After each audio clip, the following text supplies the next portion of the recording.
Good evening, good morning, and good night. Welcome to Inappropriate Radio. It's your host, Tashana. Let's get into this. So, hi guys.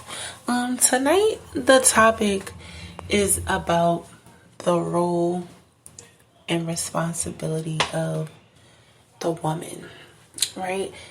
Now, I would say more than a year ago, we've had the conversation of the importance of submitting mainly to the masculine energy and what it means to be feminine. And these were actually some of the initial episodes of the potty, right? But and we even discussed the importance of submitting to the feminine role, right?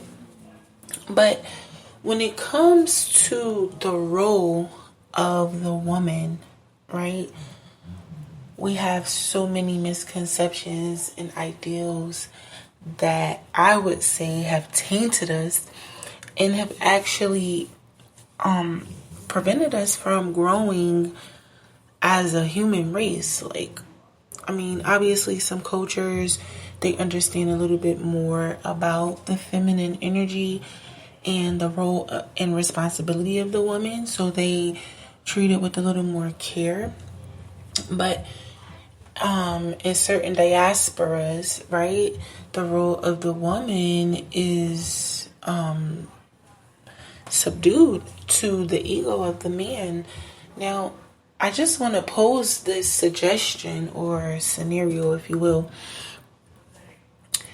If the woman is supposed to be the one who you get your motivation and your energy from, if she is the primary nurturer, provider of care and attention to your offspring, if she is making your home comfortable, providing your meals, providing you with your sexual desires, and ultimately being your helpmeet, right?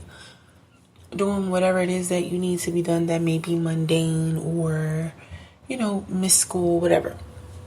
Why would you want to reduce her identity to fit under your idea of what she should be, rather than allowing her to blossom and develop and progress into what God has planted inside of her, so you too can elevate and be an even better leader for her, because you are looking to her to provide you with the motivation and the energy and the substance, right?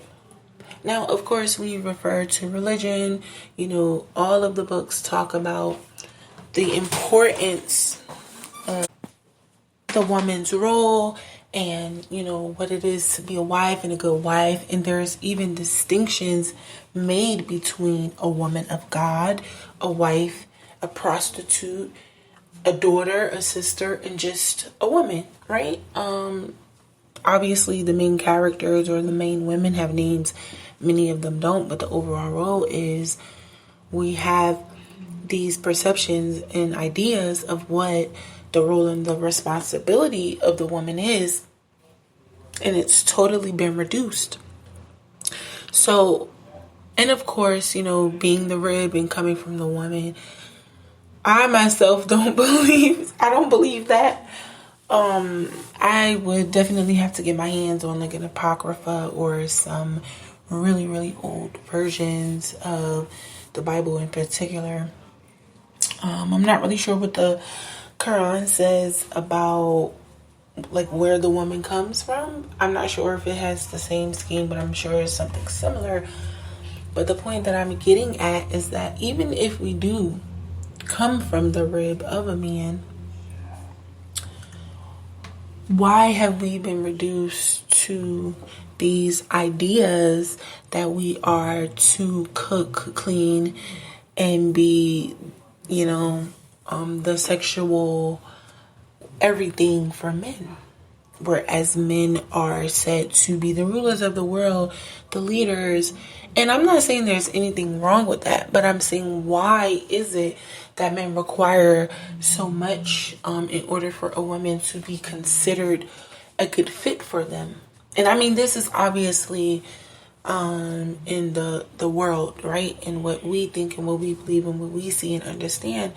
Because when God makes two people, the tug of war is there, but it's usually easier to spot the lack and, what's required for the other person. You usually have that thing that they're lacking. And as time progresses, obviously you'll know, right? God will communicate to you when someone is your partner. But that's not what this topic is about. We're just simply stating the rules that govern womanhood, right? What makes you a woman? What are the responsibilities that are related to, right?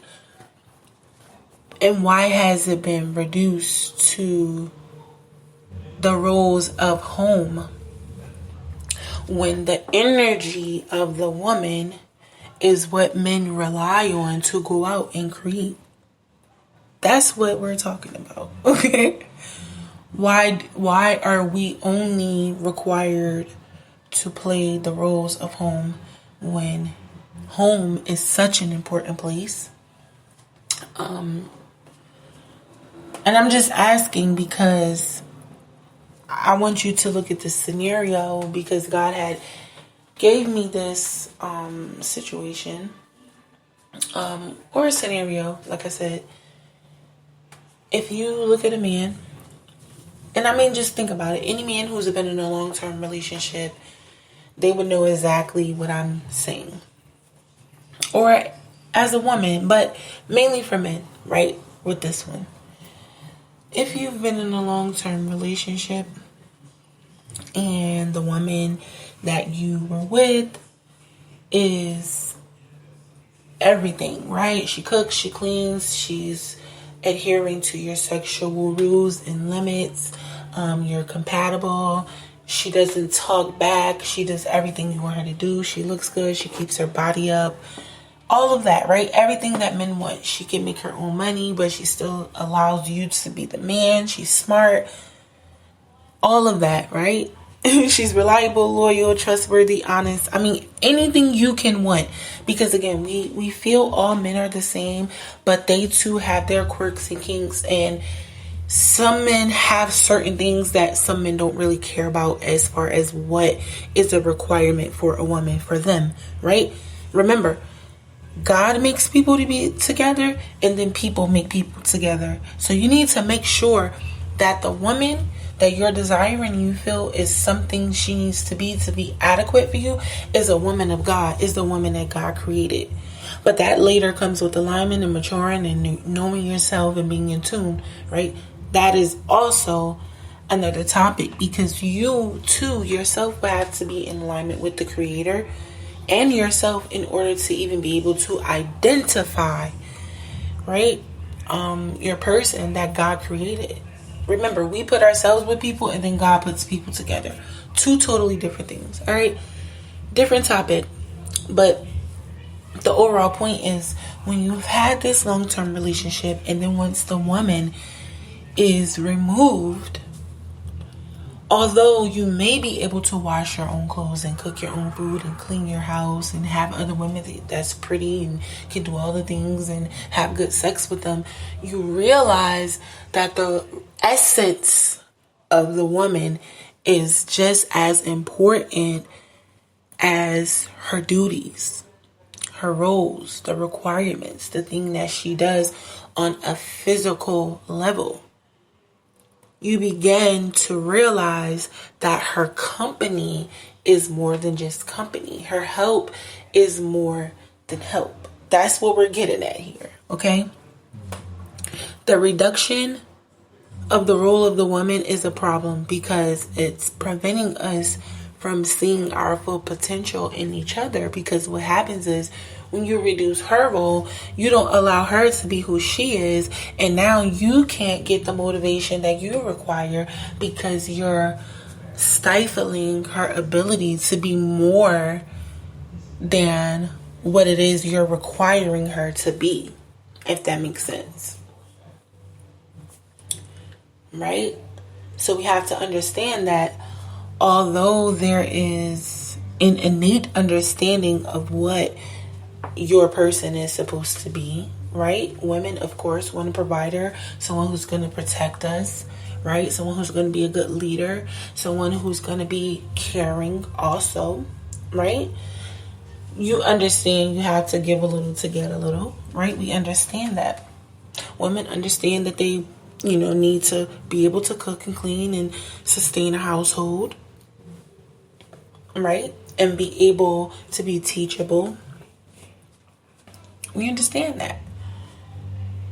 Those are innate things that you know.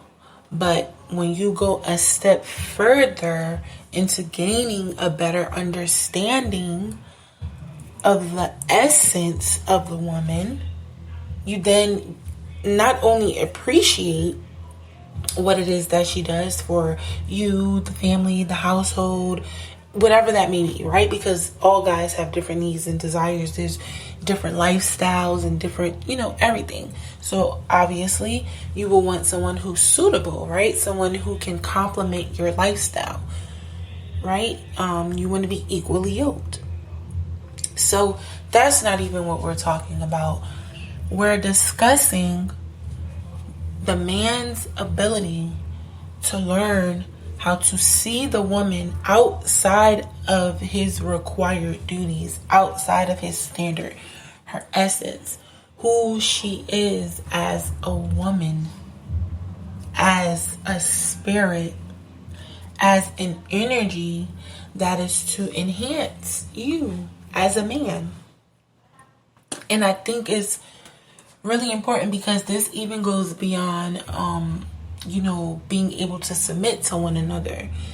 This goes beyond even having or desiring a person and being able to manifest that person. This even goes beyond that. What this does is allow you to understand that the essence or energy of the opposite sex is more than the things that we require. It's something that helps us build on our things as an individual. So what do I mean by that? If I'm a woman, and we talked about this. If I'm a woman who I've broken the curse of women being in my family and being overly aggressive, right? So now I'm more feminine. That comes from coming into contact with a masculine energy that has allowed me to, number one, be feminine. Number two, someone that the Creator has allowed me to mesh with, someone that He created for me, to even see that in me, to know that that's what I need because I'm lacking the femininity. And here's the thing, He was more feminine than I was, right? So at some point we swapped energies, thereby causing us to be balanced out. And I'm going to take this a step further. This was totally related to our birth charts. His rising is that of an Aries, mine is a Capricorn. And those energies that we swapped were leaning directly into our purposes coming into this dimension. Meaning I was more aggressive, right? The Aries sign. He was more feminine, more laid back, the Capricorn. So if that makes sense, right? But the overall gist is just, men, we have to learn how to see women for more than the duties that we require of them to be considered a possible, mate. Okay? But I'm going to end it here. I do love y'all. I hope y'all are going to eat real good tonight.